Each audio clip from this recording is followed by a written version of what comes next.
I'm so glad you're here because today we're talking about something that touches nearly every woman on the planet, yet somehow still gets whispered about instead of studied properly: menopause. For decades, the story we were told was small and honestly kind of insulting.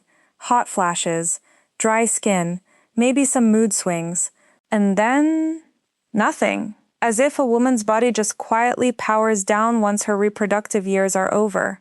I'm here to tell you that story is not just incomplete, it's biologically backwards. Let's start with the basics, because understanding what's actually happening in your body changes everything about how you respond to it. As we age, our ovaries gradually slow their production of eggs, and along with that, they make less estrogen and progesterone. Periods get unpredictable. That unpredictable stretch is perimenopause. Once a full year passes without a period, you've crossed into postmenopause. Simple timeline, huge transformation. The average age this happens is 51. And here's a number that should stop you in your tracks. By 2030, roughly 1 billion women worldwide will be living in perimenopause or postmenopause. 1 billion. This isn't a niche topic. This is a massive, universal chapter of human life that deserves real science, not folklore. And here's where it gets fascinating. Humans are actually strange among animals. Most species live their entire lives able to reproduce, and then they die shortly after that ability ends.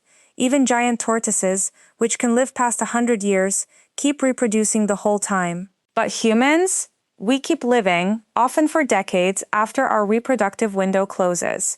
Science has only found a small handful of other creatures who share this trait: orcas, short-finned pilot whales, belugas, and, according to a striking 2023 study, wild chimpanzees. That's the entire list. When you consider that even ancient humans often lived into their 60s, it becomes clear women have been living well beyond menopause since the earliest days of our species. Nature doesn't tend to waste energy on things that don't matter. So, why would evolution keep women alive and thriving long after they stop having children, unless that phase of life serves something essential? Science doesn't have a definitive answer yet, but the pattern itself tells a powerful story. Postmenopausal women are not a biological afterthought. They may be one of the most important parts of the human story, so let's throw out the tired narrative that menopause is just hot flashes. A 2024 study, part of the Zoe Predict research, laid out just how wide the symptom picture really is. Joint pain, thinning hair, dry skin, water retention, weight gain, a slower metabolism, fatigue, memory lapses and brain fog, headaches, disrupted sleep, shifting moods, anxiety, low mood, irritability, vaginal dryness, lower libido, chills, night sweats, and yes, hot flashes too. Nearly every woman in the study experienced symptoms.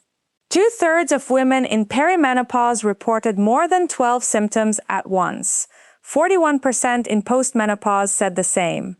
If you felt like your body turned into a stranger overnight, you are absolutely not imagining it, and you are absolutely not alone. Now let's talk about something most doctors never mention: your blood sugar. There's compelling evidence that once you hit postmenopause, your body simply cannot process carbohydrates the way it used to. The same bowl of pasta, the same slice of bread, the same banana, foods that never used to bother you, can now send your blood sugar soaring. A large 2022 study following 1,000 women found something remarkable. The same meal triggered blood sugar spikes 42% larger after menopause than before. And this wasn't about age, it was tied specifically to the hormonal shift itself. Why does this matter so much? Because glucose spikes aren't just a number on a lab test. They're linked to cravings, fatigue, bloating, inflammation, mood swings, and weight gain. Emerging research even suggests these spikes can worsen brain fog by slowing the speed of communication between neurons. In other words, a chunk of the symptoms you're blaming entirely on menopause may actually be getting amplified by blood sugar swings you can influence. There's also a compelling theory connecting your hormones directly to this. During menopause, hormone production doesn't just disappear. Some of that job shifts to your adrenal glands. These are the same glands responsible for cortisol and adrenaline, your stress hormones. When your blood sugar is constantly spiking and crashing, your body reads that as physical stress, which pulls your adrenals away from supporting hormone balance and toward firefighting stress instead. Researchers have found real associations here. One study tracking women nationwide found that those with higher glucose and insulin levels reported more hot flashes and night sweats. Another study looking at glycemic patterns found that stabilizing blood sugar was linked to fewer sleep disturbances, including insomnia. And that same Zoe Predict research found something genuinely hopeful. Women who improved their diet and balanced their glucose levels saw roughly a 30% reduction in their symptoms. That's the good news buried in all of this.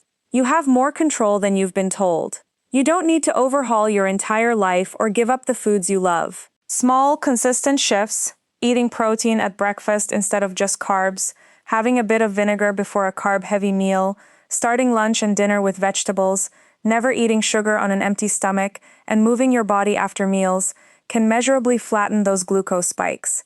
Many women notice a difference within days. Interestingly, this glucose sensitivity isn't unique to menopause. Women who still get periods often see bigger spikes during the luteal phase, the week or so before their period, when progesterone rises. It's a different hormonal mechanism than the estrogen and progesterone crash of menopause, but it tells us the same underlying truth. Female hormones directly shape how our bodies handle sugar, at every stage of life. Now let's talk about muscle and bone, because this part deserves way more attention than it gets. As estrogen declines, muscle mass declines with it. That's a serious problem, because muscle isn't just about strength. It's one of your body's best tools for managing blood sugar, acting almost like a storage tank for excess glucose. Less muscle also means less protection as you age, and lower estrogen tends to shift fat storage from the hips toward the belly, which is why so many women notice their body composition changing during this time. On top of that, declining estrogen lowers bone density, raising the risk of fractures, and for older adults, a broken bone can be a genuinely dangerous turning point. So, what actually helps? Two things, and they work together. First, lift weights, real weights, at least a few times a week. This isn't the era of tiny pink dumbbells. Women need to build toward genuinely challenging strength training to protect muscle and bone.